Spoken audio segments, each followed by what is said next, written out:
So it's been a while since I last made a tutorial. Oh my days, it has actually been over 2 years since I last made one of these.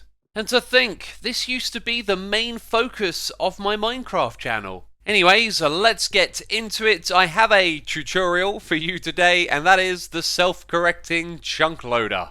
And the reason that it is self-correcting and able to fix itself is because sometimes these chunk loaders can break. So for example, if I log out at just the wrong time, then when we come back to the world, this lamp turning off means that the chunk loader has just fixed itself. And now these chunks will be loaded. And that is regardless of if either player are in the area or not. It will keep it loaded when no players are around. And if you need an introduction to this concept, well, I've put a command block inside of this chunk and it tells us that it's loaded.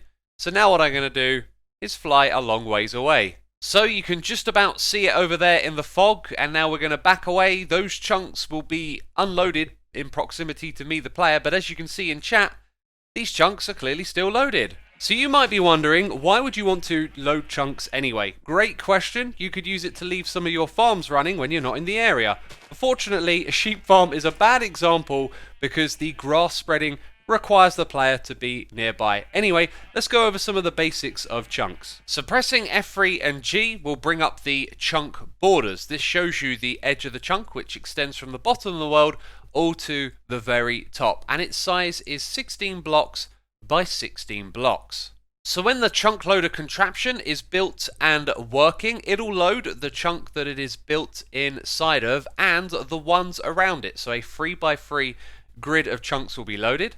And an additional ring around that, the 5x5 area, will also be loaded, but with less functionality. So you can think of this 3x3 inside area as the part where all game functions are working as normal, and that outside ring of yellow chunks, as I've labelled them, are where everything works except for entities. So redstone, for example, would work in all of these chunks, and entities like a minecart moving around on rails would work in the green area, but not in the yellow. Now all of this is possible thanks to items being shot through a nether portal, which you can see here if you pay close attention. So when an item or any other entity goes through a nether portal, it's going to load that 5x5 grid of chunks, and it's going to do it for 15 seconds. And so on the nether side of the chunk loader you've already seen is another one in the nether, and basically what these do is just spit items back and forth between each other to keep the chunks loaded.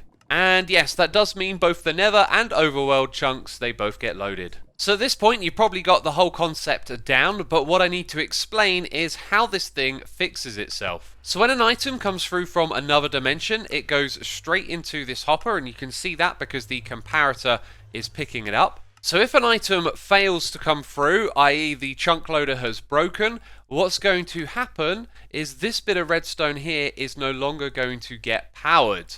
So we can simulate that by breaking the contraption. This will then cause the redstone to turn off, and there is a torch over here that turns on, shoots an additional item into the hopper there, and that will kickstart the chunk loader. So a common way in which your chunks can become unloaded is just by logging out of your worlds, and when you log back in, you will then load the portal again, and as we see here, the lamps will turn off, and that means that the thing is kickstarting itself. Right, I think I've explained all of that pretty well, so now let's crack on with how to build this thing. So inside of this chest are the materials that you need to build this contraption, and if you're thinking, this looks like double what you need, well that's because you've got to build two of these contraptions, and one of them needs to be in the nether. Also, as well as just having some generic building blocks here, you're going to need like 9 stacks to fill up your redundancy dropper. And that would literally mean this thing could repair itself 576 times, or maybe even double that because you've got the same thing in the nether. So this is the first part of the contraption that you want to build, and keep in mind these two pieces of redstone are directly underneath the obsidian of the portal. Then on top of the block with the redstone torch you want to place this comparator, these blocks and this redstone around it. Notice that the repeater is on 4 ticks. Then we place our droppers and hoppers, and we do it like this so that they face into the correct direction each time. And for some reason I put dispensers in here, that they should have just been droppers. Anyways, next goes the glass, just like this. Then you can build out the portal and light it up. And then go ahead and fill up this dropper with a whole bunch of items. Now here is the really important part where you need to pay attention. The portal that you build in the Nether needs to be built in the same alignment, meaning when I go through facing this direction, we come out of the portal and you can see it was built on the same axis. The other important detail is to think of the contraption being rotated when it's in the Nether dimension. And you can see exactly why here. If we think of this side as the Nether, it's going to shoot an item through and it needs to come through on this side in the overworld and vice versa. So all that's left to do now is to activate your contraption, and you need to just activate the redstone torch there to do that. And the items should now be getting shot through the Nether, loading the chunks on the other side, and you can see there, it's telling us the chunks are loaded. And one last thing to note, you should keep the render distance and simulation distance the same to assure this works properly. If you change these from one another, you might run into some issues with the things that you load in your chunk. So if you made it this far into the video, then be sure to subscribe and leave a like if you want to support the channel. YouTube reckons that you might like one of these videos, so maybe give them a click and keep watching. Anyway, that's it. Bye bye.